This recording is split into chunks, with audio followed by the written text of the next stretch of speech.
All right, Tim, we got a good one today. How you doing? Dude, I'm doing freaking phenomenal. Are you kidding me? Come on, man. Powered up, ready to roll. I Although, actually I took notes today, Tim. wow. Okay, now I'm impressed, man. When you take notes, I know the world's changing, man. What you got? What's going on today? So we need to talk about the new way that buyers are going to approach buying houses in 2024 and how to think about the process. Just like home sellers, buyers often have these ideas of what they think should be done, Right. and it's not necessarily, having owned several homes, made a lot of mistakes buying them, and having helped hundreds of people buy and sell houses. We obviously have some insight, but I think that in this particular market, there are some things that people need to think about. So, before I get into my notes, off the top of your head, what is the number one piece of advice for buyers, or something that buyers either normally get wrong or maybe specifically in 2024 need to be aware of? So number one, honestly, you need to change your perspective. I mean, everybody wants the perfect Barbie house, Barbie and Ken. This is going to be nice. The problem is they overlook so many opportunities, Brian. It's like, the house has got good bones, but it needs to be renovated up to scale. Or it's the perfect location, but it's not the size. We can make changes to that. Or the house has been on the market for a while and there's a reason for that process. What can we do to overcome it? Because a lot, or I mean, let's face it, I got to pour a ton of money into buying a house. All these are fallacies. You and I both know that, right? And if you can open the door and recognize the opportunities that are out there, there are houses to buy, Brian. I'm sorry, man. They are out there. Okay, so you're saying that the biggest thing people need to recognize is you need to think differently and Outside open the up box. your Correct. perspective to other You got it, man. opportunities. Think Okay. outside the. Yep, you got it. All right, so I have a couple things that I think people need to think about that they don't normally think about. And I'm going to say that more and more over the past 10 years, this has become a thing where people are less open to fixer uppers. People Okay. just want move-in ready houses. It's like people are very busy nowadays, and the idea of having to hire contractors. First of all, people buy houses broke. Like we all, you and I was in the mortgage business. You're in the mortgage business. Most people, regardless of the sales price, buy a house with $1,500 in the bank when it's all said and done. So they don't have this $10,000 to do all new carpets and kitchens and all this stuff. But that doesn't mean that there's not a way to do it. So there are fixer upper loans available. And the other one is, even if you don't have the money now, learning to live with a house that's not perfect and then getting it fixed up in the future is something that everybody needs to think about, because we just had this conversation a minute ago. I just put a house under contract last night. The buyer's paying the seller's closing cost over asking price. Right. They're letting the sellers live there for free for several months, Wow. and they're waiving the appraisal. It's like this is the situation where if you want what you want and you know what you want and you're willing to pay for it, that's fine. But if you're struggling with this buying a house, then you need to really be open to buying a house that needs a little bit of TLC, because the other thing people are struggling with is the idea that houses are so expensive. So if you buy a house that needs TLC, you have the opportunity to make up that equity when you do finally get back on your feet and put a little more money in the bank. Maybe in the near future, maybe in the more distant future, you fix it up, and or maybe right before you sell it. But there's at least the opportunity. And I think, Brian, that's the key right there. I mean, we need to change our perspective from not only today, right? We talked about this, but more long term, Yeah. right? But we don't, a lot of people are looking at this, where am I going to be in the next 30, 60, 90 days? We really need to realize that housing is, it's an art. It's a strategy. It's a planned vision, right? And it might take 7 to 10 years to accomplish your dream. And Right. then just like with your client, how much did your client pay for that house?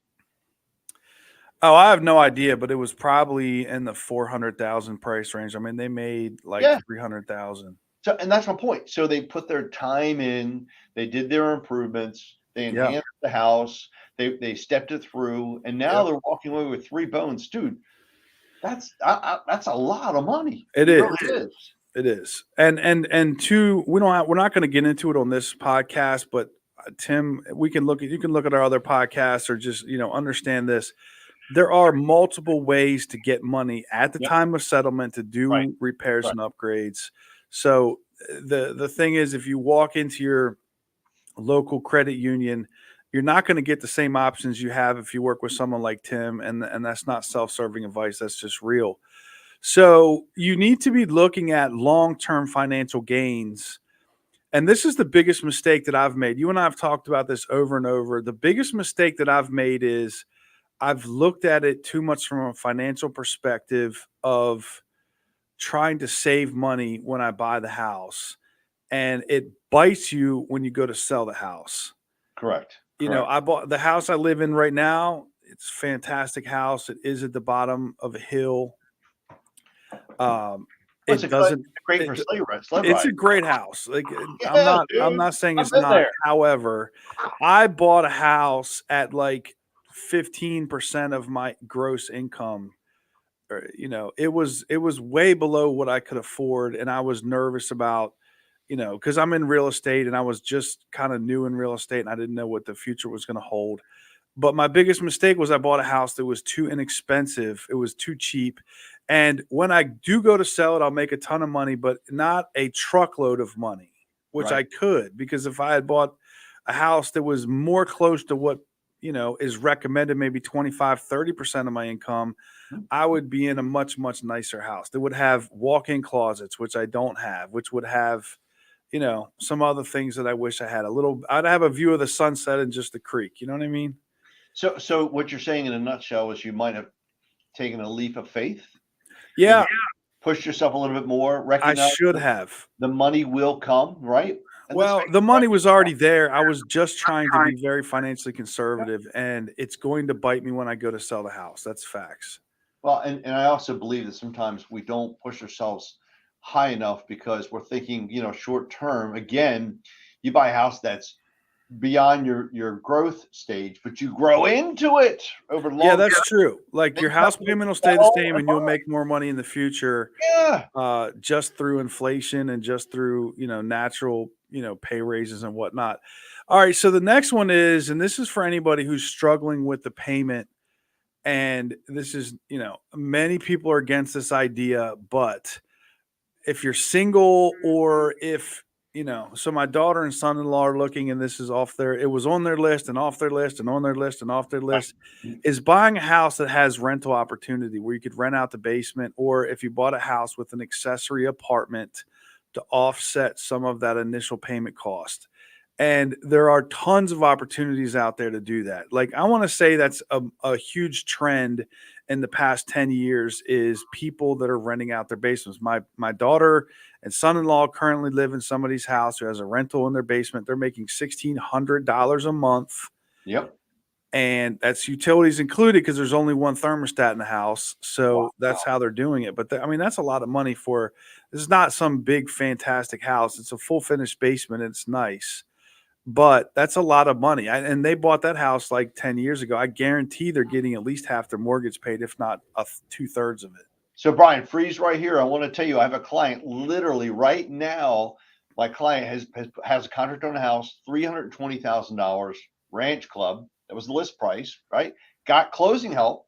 Okay, 3 bedrooms, 2 bath upstairs, separate apartment downstairs. 2 Yep. bedroom, 1 bath downstairs. Yep. She's going to rent the downstairs. It will probably pay at least half the mortgage, if not more. Right. And then for the upstairs, she has her mom and dad coming up from the south, coming in, moving in. She'll have no payment. I mean, that's a win-win, Brian. I mean, it's just being creative. But you know what?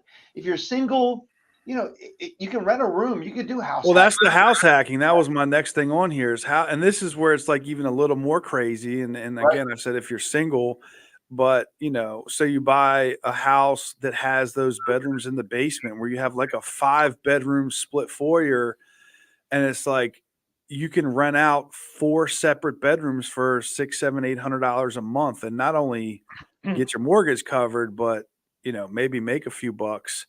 And that's where you could put that money back into the house and immediately see a huge gain where in 5 or 10 years when you're financially like you've made manager and you've doubled your income, now you can sell that house, make a couple $100,000 and buy a dream house early in life. Or keep the house, have multiple streams of rental income. Yeah.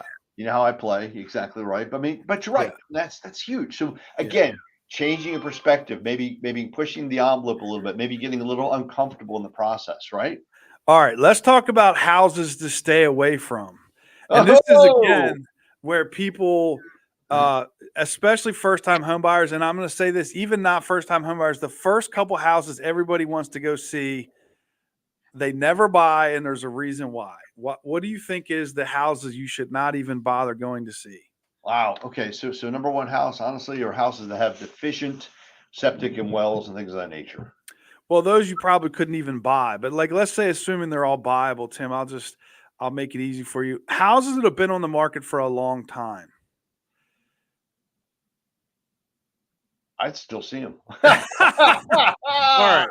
So different perspective, man. Different perspective. Here's the thing. Sure. We're in a seller's market. Like if you can't sell your house in this market, we're not at the peak of the mountain, but we're literally right over the edge. And we're talking like housing market of a lifetime for sellers. Yeah. If a house hasn't sold in 30 days, 60, 90 days, there's a reason.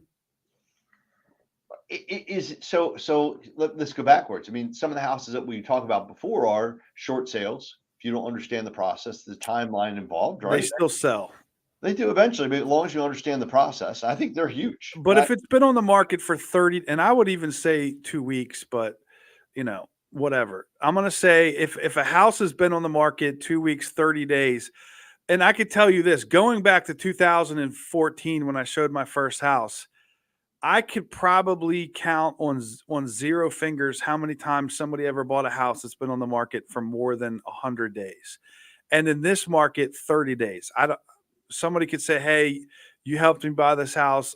That might happen, but I really can't recall it. No, I agree. There's always something. If the house has major repairs and major issues, again, keep in mind, this may not be the perfect house. And a lot of times houses are overlooked because of the age of the house or there's only 2 reasons why I'd be on the market for 100 days. What are the 2 reasons? Condition. Yeah, number one. Can't be fine. Condition. Yep. Okay. What's the other one? It's a seller who's not realistic. There you go. It's either overpriced or something's wrong with it. Right. So there is a chance, a very slim chance that you can come in and lowball that guy. But the chances are they've already received an offer at 100 days or even 30 days. Like it's just very slim. And the second scenario where there's something wrong with it is more likely. And that brings me to the other reason, the other house you should not go see. Yeah. And this is another mistake that I made. I bought a house that was significantly underpriced because it had a giant hill. Do not buy houses that have something that cannot be corrected that makes it a deal. And unless like this is the only way you can afford it. And it's like, well, I need a house that has XYZ and this one has XYZ, but it's next to a junkyard. So don't buy a house that doesn't have an issue that can't be corrected, in essence, right? And then what's the reason why? Well, in essence, long term, it's not going to appreciate it. Because you got to sell it one day. So I'm still going to have that hill when I go sell my house. I was like, love the house, hate the hill, love the house, hate the hill. That's what my problem's going to be. So I'm going to have a house that's going to be hard to sell. Right. Don't buy a house that is next to a junkyard or the neighbor's house is destroyed and there's 15 cars in the driveway, unless that's what you want. And then expect that you're going to find like this gem and it's like, oh, well, it's a 3,000 square foot house and it's only X. There's a reason why you don't want that. But I will tell you, Brian, it depends upon what your long-term strategy is. Like I have clients that bought a house and it was next to a cemetery. And the house. I've sold a house like that. I said right in the listing, quiet neighbors. There you go. Exactly right. Well, and so in this particular case, it was kind of funny. It was a young family looking to buy. They couldn't find anything. This house is almost surrounded by a cemetery. Well, I sold that house, and guess what the feedback was? I love the house, but they can't live next to a cemetery. So you have to imagine there's going to be an effect on the ability to sell a house next to a cemetery. It's just the way it is. It is. So So long term, it's a great rental. yeah, it is. But what I'm saying is like your goal is to be able to buy something that you're going to sell one day. And that's kind of one of the maybe the lessons for today is buy a house, not so much with what today is going to bring you, but think about when it comes time to selling it, what is the best scenario for you getting a house that's going to be ready to sell? And I think you're right. Long term perspective is the key right there, man. And so another part of that is going to be evaluating bedrooms and bathrooms and floor plans. I'll tell you a house that is like everybody loves them, but they're not good to live in is a Cape Cod. Yeah, capes are really cool. They have They look cool. oh man, I love They them. got first floor masters Sure. usually, and they usually have 2 bedrooms upstairs with no bathroom, or even if they have a bathroom, they have those vaulted ceilings. Yep. They have crazy doors. They're just not great houses to live in, and they're hard to sell. They look great. So again, like it all depends on your goals. If your goal Sure. is to live there forever and this is the perfect house, that's one thing. But if you're going to sell this house, you need to think about all these things. So what's the perfect house, Brian? Well, the perfect house is everybody's situation is different, but my daughter's buying a house right now. So if I'm going to give them advice, I would tell them to push their budget, to they're comfortable, but push it so that they're buying as much house as they can because it's going to be worth a lot more one day. And if you buy, this is the first house I ever bought. It was only 900 and it's all I could afford. I made 35 grand. But my point is, the last house I bought, I could have afforded much more, and you are going to sell it one day. So buy a house that needs some TLC Right. that is like great otherwise. So I would say a house that's very dated, but it's got a good structure, like it's a Rambler. They just looked at a 4-bedroom Rambler on a no basement. That's like a great, easy house to sell because Yeah. young people want it, older people want it. It's perfect. It's a win-win. I tell you, my perfect house, honestly, split foyer. I love it. Jackie Lumpkins just put in the comment section, isn't our house at Cape Cod? It is. It is.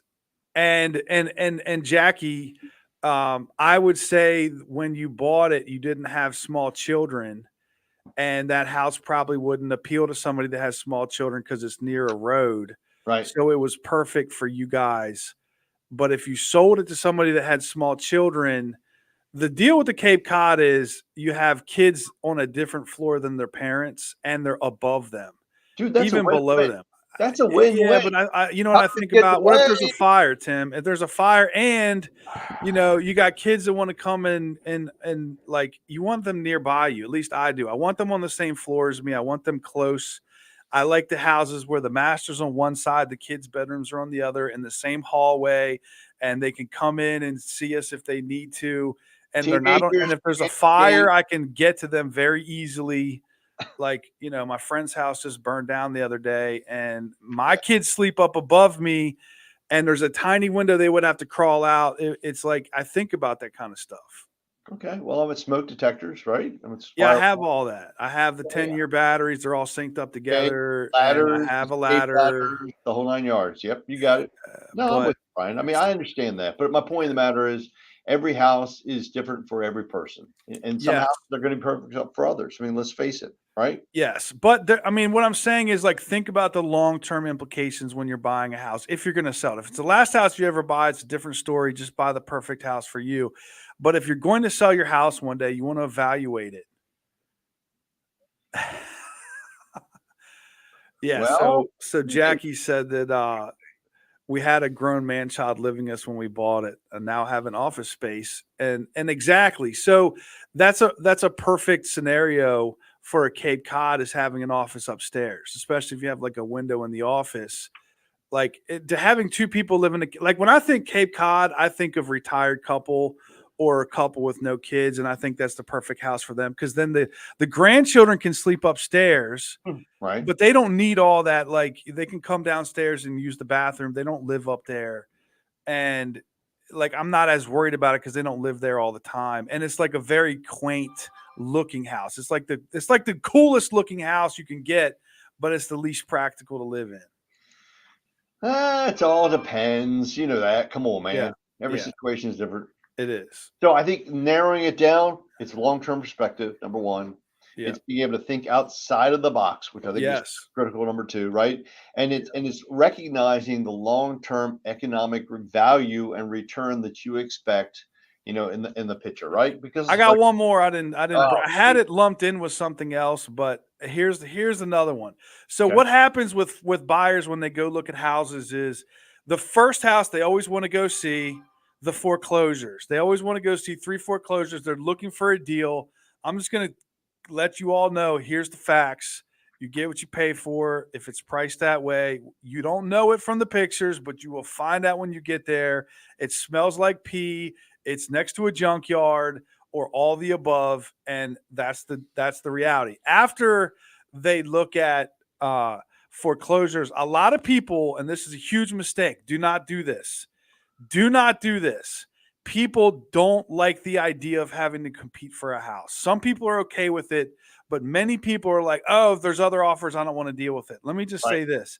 If there's other offers, it's because the house is desirable. If the house is desirable, it's going to sell for a good price one day. And do not be scared of multiple offers. I win multiple offers like every single time almost. I very rarely. The only time I miss on a multiple offer is if I'm like, hey, I would not pay more than this. If you put this offer in and you lose, just know you can sleep at night knowing you gave it your best shot. Right. But the idea that you're going to buy a house with no competition, well, why doesn't anybody else want to buy that house? Because it's got issues, right? Well, I'm just saying, like, you want the one that everybody else wants. Like, there's a reason why everybody else wants it. Don't be scared of having to compete. I know you feel like you're going to get your feelings hurt if you don't get it, and you're going to get your hopes up, and it is emotional. But don't scratch out houses that other people have offers in on. The idea is, like, you want to get the best house for you. What I tell people is when we go look at houses from start to finish, we're going to see a bunch of houses. There is one house, only one that's the perfect house out of the 10. The goal is to make sure you get that one and you don't screw it up by saying, oh, I'm not, I want to compete.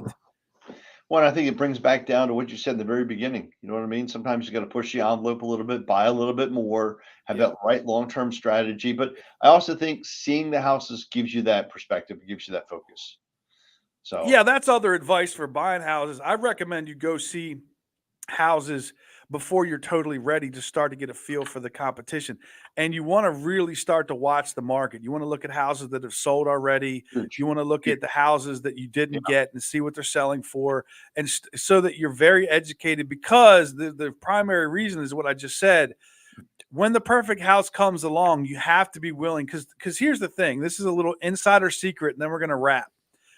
House prices are based on arbitrary numbers, and in Southern Maryland in particular, are usually not that accurate, because you have a home seller who's telling a realtor who sells 2 houses a year, here's what I want. And if you don't sell it for this price, I'm not selling my house. What's that person going to say?